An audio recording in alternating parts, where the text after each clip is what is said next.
한국은 공대하면 컴공을 제외하고는 전자공학을 가장 선호합니다. 그런데 공대학과 인기 순위가 시대에 따라서 계속 바뀌고 있다는 점은 혹시 생각해 보셨어요? 60년대에는 화학공학과 섬유공학이 인기가 있다가 70년대에는 기계공학과 건축공학이 떴고요. 그 이후에는 전자공학 이렇게 계속 바뀌고 있습니다. 그런데 한국과 달리 호주는 토목공학과 유학, 그러니까 내부적인 학생으로 봤었을 때도 토목공학과 전공이 가장 인기 있는 공대 전공입니다. 그 이유에 대해서 알아보도록 하겠습니다. 안녕하세요, 호주인맥의 알렉스입니다.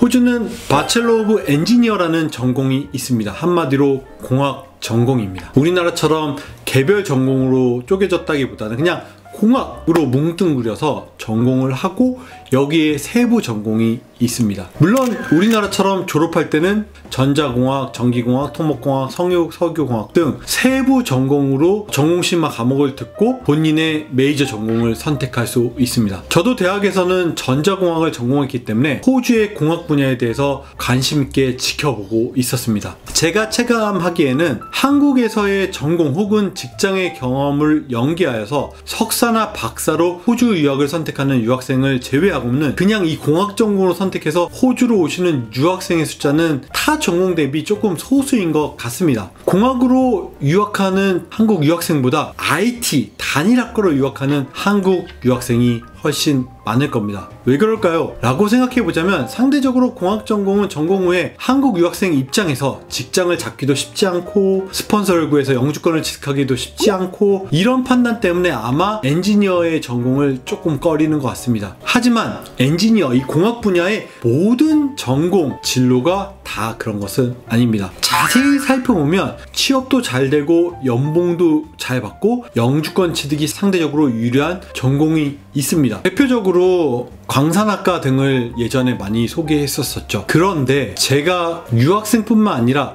호주의 내부적인 걸로 분석을 해서 보면 공학 전공 중에 여러분에게 제너럴하게 가장 추천드린, 다시 얘기하면 한국의 가장 트렌드하고 취업이 잘 되는 전자공학처럼 호주에서 추천해드릴 만한 공학 분야의 전공은 시빌 엔지니어링, 다시 얘기하면 토목공학 분야입니다. 토목공학을 추천해드리는 이유는 다음과 같습니다. 첫 번째는 토목공학은 건축부터 도로항만 플랜트에 이르기까지 다양한 분야의 기초가 되는 공학입니다. 호주 영토로만 비교해보면 한국 대비 77배, 세계에서는 6번째로 큰 덩치의 나라이기 때문에 당연히 토목작업이 호주 산업에서 차지하는 비중이 높을 수밖에 없고요. 한국과는 당연히 비교가 되지 않을 수밖에 없습니다.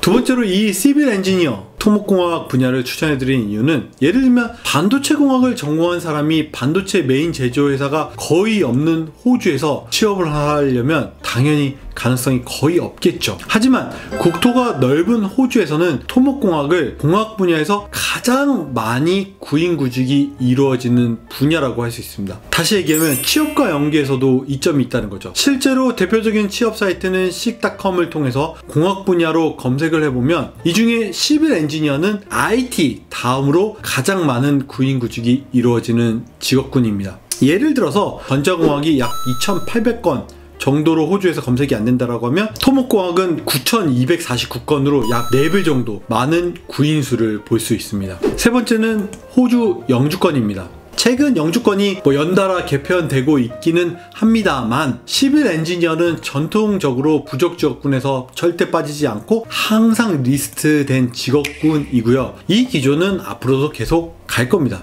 해당 전공과 관련해서는 시드니대, 멜버른대, 모나시대 대부분 유명 대학들의 세부 전공이 엔지니어링 공학 분야에 대한 전공이 있고요. 그 중에 세부 전공으로 시빌 엔지니어를 가르치고 있지만 제가 오늘 이 영상에서 추천해드리고 싶은 대학은 UNSW, UniSA, 그리고 QUT입니다. 새 학교들은 엔지니어 분야의 한국 유학생을 지속적으로 배출하고 있는 대학이고요. 특히 호주 인맥을 통해서 유학 중이거나 유학하고 영주권을 취득한 케이스가 있는 대학들이어서 더욱더 추천해드립니다. QUT를 예를 들어 좀 더 자세하게 소개해드리면 퀸즐랜드 공과대학의 약자이고요. 바첼러 오브 엔지니어링 아너스 전공으로 입학을 하면 그 안에 다시 여러 전공, 그러니까 메이저라고 하는 전공으로 나눠지게 되는데, 여기에는 이 8개의 전공 과목 중에 2학년 때부터 세부 전공 과목을 어느 쪽으로 하냐에 따라서 여러분의 세부 전공과목이 나뉘고, 이 중에 시빌 엔지니어 트랙을 타게 되면 시빌 엔지니어로 메이저를 할 수 있게 됩니다. 자세한 입학 정보에 대한 거는 화면에 이렇게 소개해 드리니까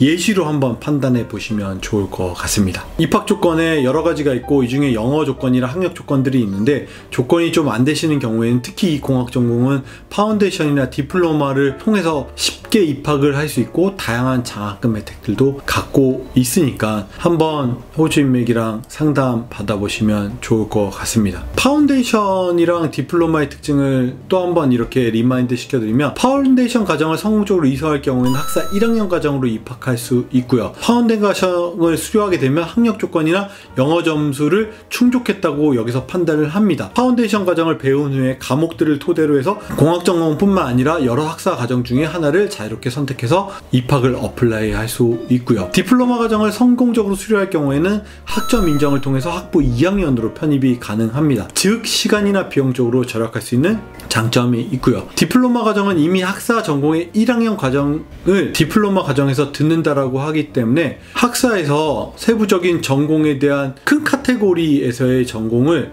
막 바꿔 선택할 수 없습니다. 다시 얘기하면, 내가 의료 쪽 디플로마가 뭐 메디컬 관련 디플로마를 들었는데 갑자기 경영을 듣는다든지, 비즈니스 디플로마를 들었는데 의료 쪽 듣는다든지, 이런 거는 쉽게 선택하기가 어렵게 되어져 있습니다. 파운데이션이나 디플로마가 다 장단점이 있으니까 참고하시면 될 것 같고요. 오늘은 공학, 유학, 그 중에 시빌 엔지니어에 대해서 좀 더 자세하게 소개해 드리고요.